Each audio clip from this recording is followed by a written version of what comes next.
बागेश्वर धाम ने धीरेन्द्र शास्त्री ने पर्चा पहले ही रोशनी यादव जी का बना दिया था। विधानसभा की बेटी के साथ शिवराज सिंह की भी बहन या बेटी हैं जी। 1000 रुपये आपके खाते में आ रहे हैं। विरोधियों को हो गई है टेंशन क्योंकि रामराजा सरकार ने रोशनी यादव की अर्जी कर ली है स्वीकार। कुछ याद आया? भारतीय जनता पार्टी से टिकट की आस न दिखते हुए कांग्रेस ज्वाइन कर ली दीदी ने। गर्दन कटा दूंगा लेकिन मैं कभी, मेरे प्राण चले जाएंगे लेकिन मैं दल नहीं बदलूंगा। तो मैं उनसे मैं सूर्या, आप देख रहे हैं 7 आई न्यूज़। 7 आई न्यूज़ के खास कार्यक्रम में हम आज आपको ऐसी शख्सियत से मिलाने जा रहे हैं जो किसी पार्टी की मोहताज नहीं है, जिनका वोट बैंक, जिनकी चाह लोगों के दिल में चाह व्यक्तिगत है, जिनको किसी पार्टी की ज़रूरत नहीं है, फिर भी बीजेपी से इस्तीफा देकर कांग्रेस में ज्वाइन हुई रोशनी यादव निवाड़ी विधानसभा से। हम आज उनसे आपको मिलाएंगे और जानेंगे ऐसा निर्णय लेने के पीछे क्या कारण रहा।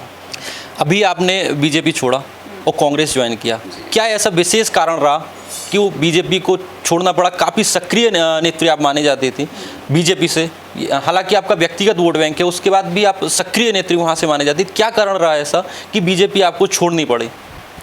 देखिए, मैं बहुत लंबे समय से समझाने का शीर्ष नेतृत्व को प्रयास कर रही थी कि चूँकि आप जिस परिवार में होते हैं उसको छोड़ना बहुत ही मुश्किल होता है और कहीं ना कहीं कुछ अनुभव भी मिलते हैं और हमेशा आप सीखते ही हो।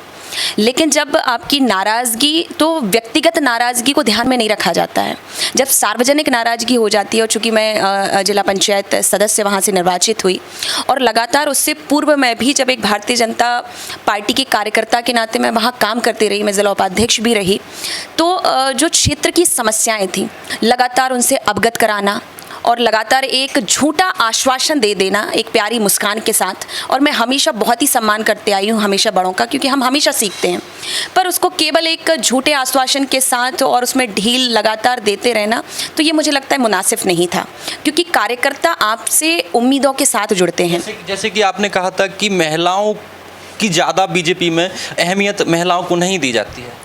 देखिए, जो ये वो कहते हैं, आज अभी आपने थोड़े दिन पहले ही सुना होगा कि बुंदेलखंड की बहुत बड़ी लीडर रहीं उमा भारती जी, आज वो भी भारतीय जनता पार्टी में इतना लंबा समय, बरसों का समय बिताने के बाद भी वो अपने आप को उपेक्षित महसूस कर रही हैं। अभी उन्होंने एक बयान दिया कि मुझे पार्टी ने पूछा ही नहीं है, कोई चित्रकूट कहीं पर कार्यक्रम हो रहा है। तो ये जो जिस तरह की कार्यशैली निखर के आ रही है भारतीय जनता पार्टी की, क्योंकि पार्टी को लोग देखते हैं कि ये कार्यकर्ता आधारित पार्टी है, ये गरीबों के मसीहा की पार्टी है, तो ये सब एक भ्रम का जाल पैदा करके रखा है। और लगातार मेरे निवाड़ी में तो अभी 33 करोड़ का घोटाला, भ्रष्टाचार के इतने आरोप लग रहे हैं।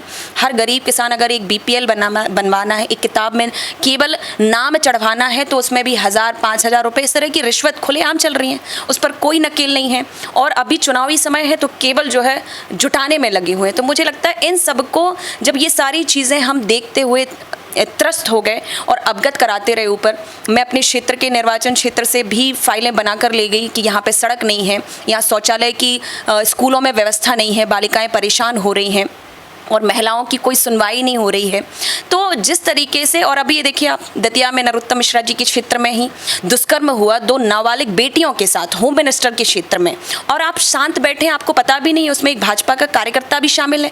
आप ये कहते हैं कि आपका भाजपा का चरित्र बहुत ही धर्मप्रिय है, ऐसा है वैसा, तो आप उसका स्पष्टीकरण दीजिए ना कि ये जो सब चीज़ें हो रही हैं इन पर आप क्यों नहीं लगाम लगा रहे हैं और ये कब तक चलता रहेगा?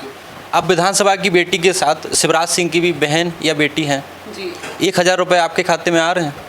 देखिए, मुझे लगता है कि वो 1000 मेरे खाते में तो नहीं आएंगे, क्योंकि मैं ज़िला पंचायत सदस्य हूँ और मैं उतनी सक्षम हूँ, तो मैं चाहूँगी कि जो मेरी और बहन गरीब हो।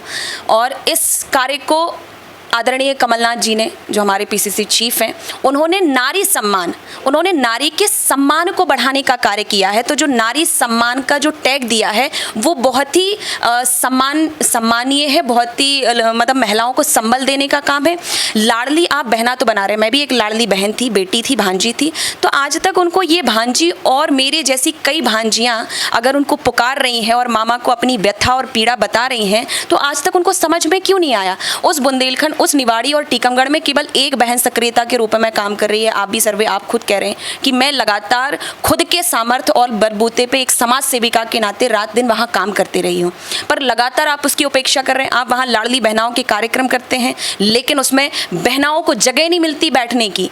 और मैं सिर्फ ये बताना चाहती हूँ कि जो पार्टी की विचारधारा है, आज वो पार्टी की विचारधारा नहीं रही। भारतीय जनता पार्टी का हर कार्यकर्ता परेशान है, अंदर से टूटा हुआ है, सहमा हुआ है, रो रहा है, लेकिन वो इस भय और डर के कारण या तो अपनी बात को कह नहीं पाता है कि कल अगर मैं बगावत करूंगा, अगर मैं अपनी बात को सच्चाई के साथ रखूंगा तो मुझ पे केस दर्ज हो जाएंगे, मुझ पे जो है थाने में FIR दर्ज हो जाएंगी, क्योंकि आज वही हो रहा है। मेरा पूरा पृथ्वीपुर निवाड़ी क्षेत्र में आप जाके देखें, हर आदमी डरा हुआ है, ये कह रहा है कि अगर मैं आवाज़ उठाता हूँ, अगर कुछ कहता हूँ तो मुझ पे कल जो है जी ये 1,000 रुपये अभी लगभग 1,250 रुपये, उसको 3,000 रुपये तक पहुंचाने की वादा किया है शिवराज सिंह मामा जी। रक्षाबंधन पे जो उन्होंने 250 रुपये, मुझे लगता है कि इस तरह का एक जब कोई भिखारी भी अगर भीख मांगने आता है तो हम सोचते हैं कि कम से कम हम उसको घर में खाना खिला दे बैठ के सम्मानपूर्वक, और जो 250 रुपये और इस तरह के कह कर के जो बयान दे कर के बहनों के खाते में आप उनको शर्मसार कर रहे हैं। 200 रुपये का जब टमाटर हुआ तो मुझे लगता है रक्षाबंधन पे एक बहन 200 रुपये का टमाटर खरीद के सब्जी भी नहीं खिला पाती, बना नहीं पाती, और आप उसको 250 रुपये देकर के आप क्या बताना चाहते हैं? मेरा तो ये सीधा संदेश है कि ये सब बंद करने की जगह और अब ये जो झूठी योजनाएं दे करके आप चुनावी समय पे केवल जो लालच देने का काम करते हैं, और सबसे बड़ी चीज़ ये पूरे मध्य प्रदेश को समझना चाहिए कि भारतीय जनता पार्टी इतने बड़े इवेंट मैनेजमेंट करती है और लाखों करोड़ों जनता का कमाया हुआ धन आप जो है चुनाव प्रचार में लगा रहे हैं। आपको ये सब बंद करना चाहिए और इनका आंकड़ा लेना चाहिए कि कितने हजार करोड़ रुपए आप अभी पानी में बहा रहे हैं। आपको अगर वाकई जनता की फिक्र है तो कम से कम उनके लिए, आप युवाओं के लिए रोजगार के आयाम गढ़ने का कार्य करें। कई सौ करोड़ रुपए महिलाओं के खातों, बहनों के खातों में पहुंचे हैं तो उनको फायदा तो मिलेगा। इससे उसका वोट बैंक, मुख्यमंत्री शिवराज सिंह क्या कह सकते हैं, बीजेपी का, भारतीय जनता पार्टी का वोट बैंक बढ़ेगा। देखिए अब क्या है कि ये बहुत लंबा समय होगा। अगर लाडली बहनाओं को उनको देना ही था तो ये बहुत पहले भी दे देते। आज तक तो मुझे लग रहा है वो हजार देते, बहना खुद इतनी सक्षम हो जाती। क्या ये चुनावी एजेंडा है? बिल्कुल, ये लालच है। अब उसको ये तो पहले ही जो है हमारे आदरणीय कमलनाथ जी ने ही 1500 रुपये देने का नारी सम्मान के रूप में बात कही, तब इन्होंने 1000 और फिर हम 3000 करेंगे। ये सब जुमलेबाजी मुझे लग रहा है बंद करनी चाहिए। वहीं पे गैस सिलेंडर आप देखिए कि कैसे ये लालच देते हैं और कैसे हम उस लालच में, झूठ में जो है वो जलेबी की चाशनी में डुबोने का काम करते हैं, उसी में लिपट जाते हैं और हम समझ नहीं पाते कि हकीकत क्या है। एक तरफ ये उज्ज्वला योजना गैस कनेक्शन देते हैं और उसी गैस कनेक्शन की कीमत जो कांग्रेस सरकार में 300-400 रुपये हुआ करती थी, आज उसको पहुंचा दिया था 1200। अब चूंकि चुनाव आ गए तो एक झूठा मीडिया का सहारा लेके या किसी सहारा लेके कि वो 200 जरा सा कम किया, क्या कम किया भगवान ही जाने, वो अभी किसी के खातों में नहीं दिख रहा। और अभी मुख्यमंत्री जी ने, मेरे प्रिय मामा ने कहा, चूँकि मैं तो भाई यही कहूँगी क्योंकि वो अपने आप को मानते हैं, तो मामा ने कहा कि मैं जो है 31 को रक्षाबंधन पे बहनाओं को जो है गैस सिलेंडर का 450 दाम कर देता हूँ, लेकिन किसी भी गैस एजेंसी पे उन्होंने आदेश ही नहीं दिया। तो ये भी बहुत बड़ा भ्रम था। और अब चुनाव आ गया तो आपको गैस सिलेंडर के दाम करने की सूझ आ रही है, अभी तक कहाँ थी आपकी सूझ? तो मैं तो ये कहूँगी कि जो आदरणीय हमारी कांग्रेस पार्टी और PCC चीफ के द्वारा जो 11 वचन दिए गए हैं, उन वचनों को सच्चाई के साथ निभाया जाएगा। क्योंकि मैंने भाजपा में रहकर भी देखा है और आज कांग्रेस ज्वाइन करी है, तो मैं बहुत ही सच्चाई के साथ ये बात बताती हूँ कि भारतीय जनता पार्टी में जो वादे किए जाते हैं वो कभी भी निभाए नहीं जाते, केवल मुस्कुराहट के साथ झूठ में फंसाया जाता है। और अगर कांग्रेस में जो वो वादा करते हैं उस वादे को निभाते हैं और निभाएंगे भी आगे। लोगों का कहना है कि भारतीय जनता पार्टी से टिकट की आस न दिखते हुए कांग्रेस ज्वाइन कर ली दीदी ने। देखिए, ये मुझे बहुत अच्छा लगा आपने ये सवाल किया, क्योंकि बहुत लोगों को ये भ्रम था।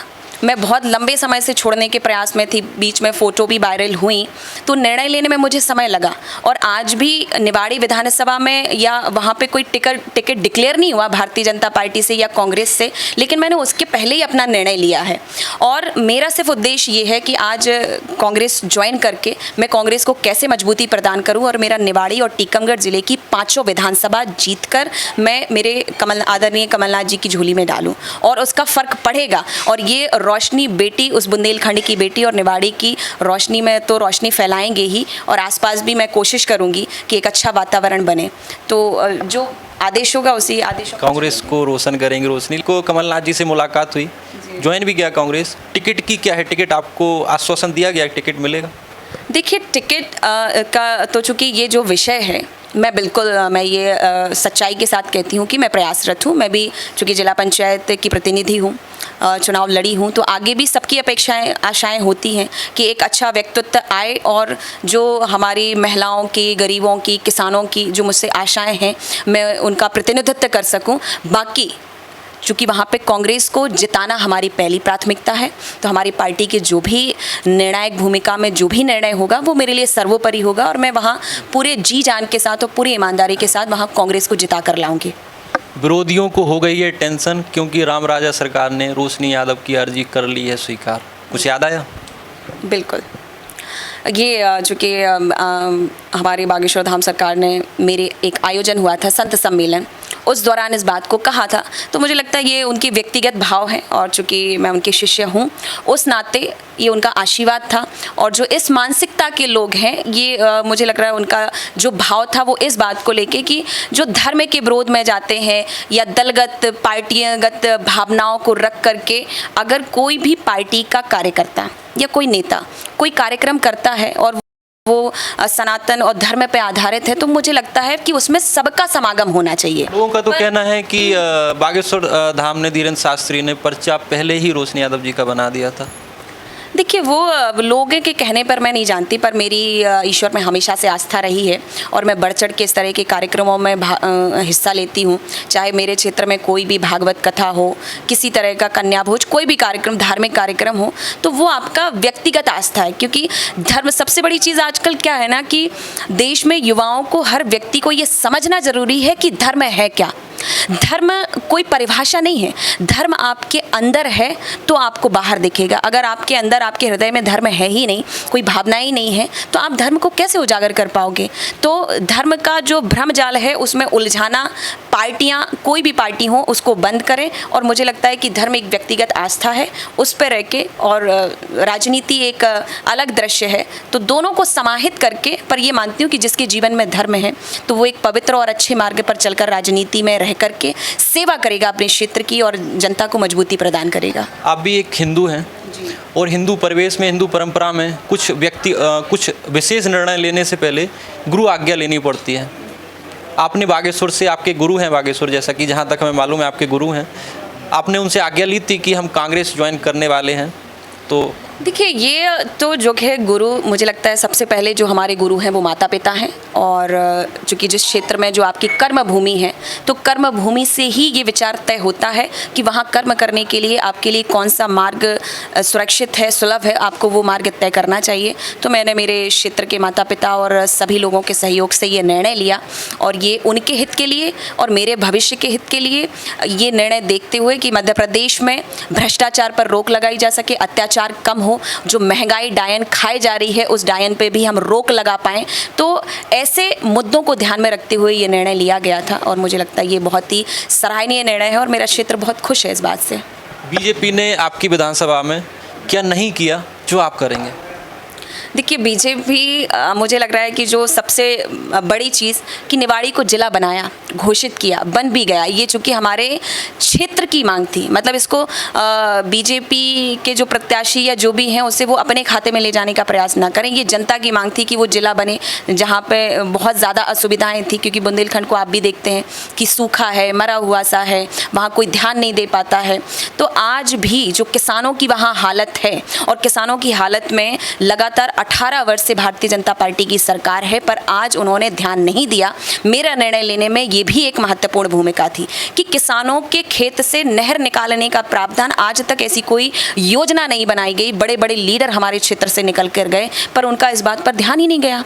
और आज बुंदेलखंड में जो युवा है वो वाकई मजदूरी के लिए भटक रहा है। आप उनके लिए क्या आयाम गढ़ रहे हैं? आप उनको केवल जो है 1500 रुपये देकर के आप कब तक संतुष्टि दे सकते हैं? उनको एक ठोस आयाम से जोड़ने का कार्य करना चाहिए। तो ये जो इतने सारे मुद्दे हैं, मेरा ये प्रयास रहेगा और हमारी कांग्रेस की सरकार आएगी तो हमारी पहली सबसे बड़ी प्राथमिकता ये रहेगी कि बुंदेलखंड को पानी से कैसे लबालब किया जाए, ताकि अगर किसान का खेत हरा भरा होगा, अन्नदाता के अन्न का भंडार होगा, तो उससे व्यापार भी बहुत अच्छा चलेगा। तरकारी भाजी लेने भी आदमी 50 रुपये रख के जाएगा तो मुझे लग रहा है 500 रुपये की खरीद कर लाएगा।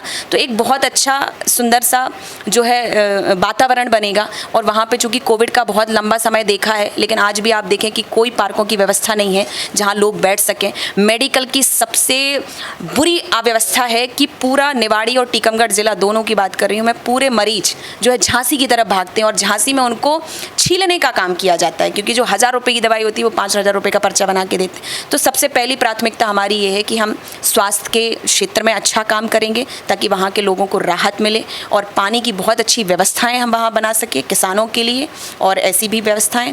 और युवाओं को कैसे रोजगार मिलेगा, चूँकि ओरछा बहुत बड़ा पर्यटन स्थल है, तो उसका कैसे बहुत अच्छा एक आयाम ऐसा सुनिश्चित किया जाए, बनाया जाए, जिससे पर्यटन को लुभाया जा सके, क्योंकि आज तक इस पे काम नहीं किया जा सका। लेकिन अब चूंकि चुनावी समय आ गया तो देखिए ओरछा लोक और फलाना लोक का निर्माण, और पूरे मध्य प्रदेश के लोगों ने देख लिया कि उज्जैन में भी एक महालोक बनाने गए थे। तो मैं सिर्फ इतना कहना चाहती हूँ कि कम से कम ये जो भारतीय जनता पार्टी ने एक जो विचारधारा की धर्म और सनातनी हम ही हैं भाई, कोई किसी भी दल में रहे, सनातन एक विचारधारा है और वो हर व्यक्ति के अगर विचार में है तो वो सनातन है। इनको पार्टियों में बांटने का वो प्रयास ना करें, और अगर काम अच्छा ही करना है तो पूरा महाकाल का लोक ढह गया एक बारिश में, तो मैं तो यही निवेदन करूंगी मामा जी से कि मेरे ओरछा को आप वैसा लोक ना बनाएं, क्योंकि वहाँ के पूरी इमारतें भी जो घर जीवन और 50 वर्षों से 100 वर्षों से पुराने बसे हुए हैं, आप उनको तो ढहा ही देंगे और वो लोक का भी क्या होगा भगवान ही जाने। शिवराज सिंह मुख्यमंत्री और भारतीय जनता पार्टी की सरकार आने वाली है।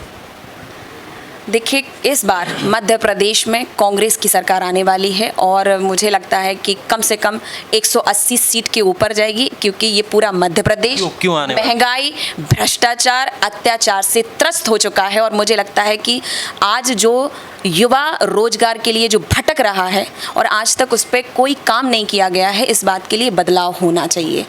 आपने कांग्रेस का पक्ष रखा, अच्छी बात है। मैंने पूछा शिवराज सिंह सरकार भारतीय जनता पार्टी सरकार नहीं होती भाई, भारतीय जनता पार्टी की सरकार हो। लोगों की तो चाहे शिवराज सिंह मुख्यमंत्री बने। देखिए क्या होता है कि अब बने ये तो उनकी भाई पार्टी का विषय है। अगर बनना ही होता तो पिछले बार ही भारतीय जनता पार्टी और शिवराज सरकार को मध्य प्रदेश की जनता ने उखाड़ फेंका था, लेकिन चूंकि मानसिकता खराब है, मैं वही बताना चाहती हूँ कि ये उस पर जो है आईना नहीं देखते हैं। इनको सुबह उठ के आईना देखना चाहिए कि जब आपको जनता ने नकार दिया था, तो अगर आप इतने ही सच्चे हैं और आपकी विचारधारा इतनी है, और धर्म, जो धर्म की बात करते हैं, वो धर्म ये कभी नहीं कहता कि आप झूठ बोलें, आप किसी के सामने लालच परोसें और फिर लालच में आप लोगों को खरीद के लाएं, फिर सरकार बनाएं, आप जनता के मत को ना माने। तो जब जनता ने आपको नकार दिया था तो आपको क्या ज़रूरत थी ऐसे हथकंडे अपनाने की कि आप लोगों को खरीद के लाए, फिर आपने सरकार बनाई और आप कहते हैं कि। तो जनता ने इस बार ठान लिया है कि पिछले बार जो थोड़ा बहुत कांग्रेस पीछे रह गई थी कि आपने खरीद के ये काम कर लिया, इस बार हम हर तरीके से तैयार हैं, मजबूत हैं। इस बार भारतीय जनता पार्टी के कोई हथकंडे चले। आपने कांग्रेस, कमलनाथ जी की सरकार, आपने कांग्रेस ज्वाइन की, उसके बाद सिंधिया जी बोलते हैं आना जाना तो लगा ही रहता है। क्योंकि ये शुरुआत उनको ऐसा लगता होगा कि जो ये कहते थे कि मैं कांग्रेस की पार्टी में मर जाऊंगा, मैं गर्दन कटा दूंगा, लेकिन मैं कभी, मेरे प्राण चले जाएंगे लेकिन मैं दल नहीं बदलूंगा। तो मैं उनसे ही सीख ले रही हूँ, क्योंकि अगर कोई हमारा बड़ा नेतृत्व है तो कोई ना कोई किसी से सीख लेता है। पर मैं भगवान न करे कि मैं ऐसे वचनबद्ध होकर के और जो है फिर मैं जनता को भी बेच दूँ, तो ऐसा निर्णय तो नहीं लूँगी। मेरी जनता जिस पक्ष में मुझे चुनेगी और मैं उसी पक्ष में रह के उनका जो निर्णय होगा उसको स्वीकारूंगी, क्योंकि वोट मत से बड़ा कोई मत नहीं होता। और जनता ने जब कांग्रेस के सरकार को पिछले बार ही स्वीकार लिया था, तो इस बार तो पूर्ण बहुमत से इस बार जनता भी मौका नहीं देगी कि भारतीय जनता पार्टी कोई हथकंडे अपनाए। ये थी रोशनी यादव। स्पष्ट रूप से कहा, जनता के हितों को देखते हुए, विधानसभा की जनता के हितों को, प्रदेश की जनता के हितों को देखते हुए हमने बीजेपी छोड़कर कांग्रेस ज्वाइन की।